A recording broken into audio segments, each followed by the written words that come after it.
तर नमस्कार स्टुडंट्स, आज आपण बघणार आहोत इंग्लिश बालभारतीचा स्टँडर्ड 3 चा इंग्लिश टेक्स्टबुकचा फर्स्ट 1.1 ही पोयम जी आहे रेन इन समर. युनिट 1 चा 1.1 ही स्टोरी आहे, म्हणजे पोयम आहे रेन इन समर. तर फर्स्ट आपण रीड करू पूर्ण पोयम आणि मग तुम्हाला मी एक्सप्लेन करतो. त्याआधी तुम्हाला इथे एक ऍक्टिव्हिटी दिली, डू यू नो. त्यात विचारले look at the pictures and identify and say something about them. म्हणजे हे तुम्हाला काय आहेत त्या गोष्टीला सांगायची त्यांची नावं. तर हा जो फर्स्ट आहे हा आहे स्कार्फ. नंतर हा दिलाय रेनकोट. रेनकोट आपण जो घालतो तो.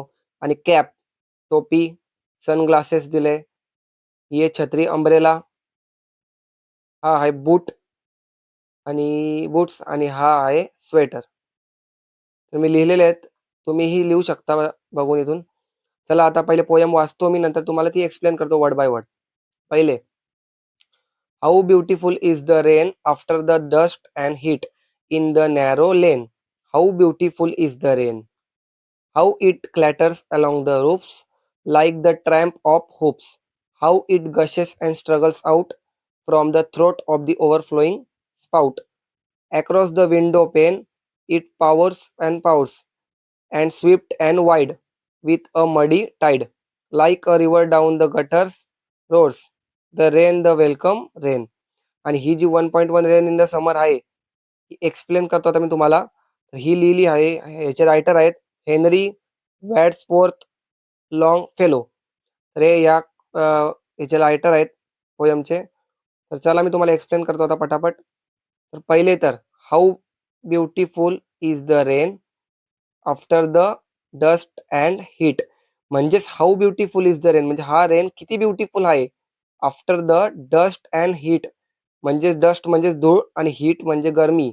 म्हणजे या गरमी आणि धुळीनंतर म्हणजेच गरमीनंतर हा रेन किती, म्हणजे हा पावसाळा किती ब्युटिफुल म्हणजे किती सुंदर आहे. ब्युटिफुल म्हणजे सुंदर असं बोलतात ते. In the narrow lane how beautiful is the rain. Narrow lane म्हणजेच गल्ली. त्या गल्लीतून जेव्हा इन द नॅरो लेन, जेव्हा गल्लीतून पाऊस पडतो तेव्हा how beautiful is the rain. तो रेन किती ब्युटिफुल दिसतो, म्हणजे किती सुंदर दिसतो तो रेन. जेव्हा नाही का गल्लीतून असं पाऊस पडतो तेव्हा तो किती सुंदर दिसतोय असं वर्णन केलंय. आणि नंतर बघूया, how it clatters along the roofs like the tramp of hoofs. How it clatters. Clatters म्हणजेच खडखड आवाज. आपला जेव्हा पाऊस पडतो म्हणजे आपल्या रूप्सवर, तेव्हा तो किती खडखड आवाज करतो. म्हणजे घराच्या वरून आपला जो छप्पर वरून जे पाऊस पडतो तेव्हा तो किती खडखड आवाज करतो. Like the tramp of hoops. Tramp म्हणजेच अनेक घोडे धावत आहेत असा आवाज तो करतो. याचा अर्थ आहे ट्रॅम्प ऑफ हुप्स. म्हणजे नाही का जसं घोडे कशा टक टक टक टक धावतात, त्यांचा आवाज कसा येतो तसाच तो आवाज करतो जेव्हा तो आपल्या छप्परवर पडतो, खडखड असं ते सांगितलं आहे याच्यामध्ये. नंतर आहे, how it gushes and struggles out from the throat of the overflowing spout. How it gushes and struggle out. Gushes म्हणजे जोरात बाहेर पडतो, अँड स्ट्रगल्स आउट म्हणजे किती धडपड करून बाहेर पडतो जोरात.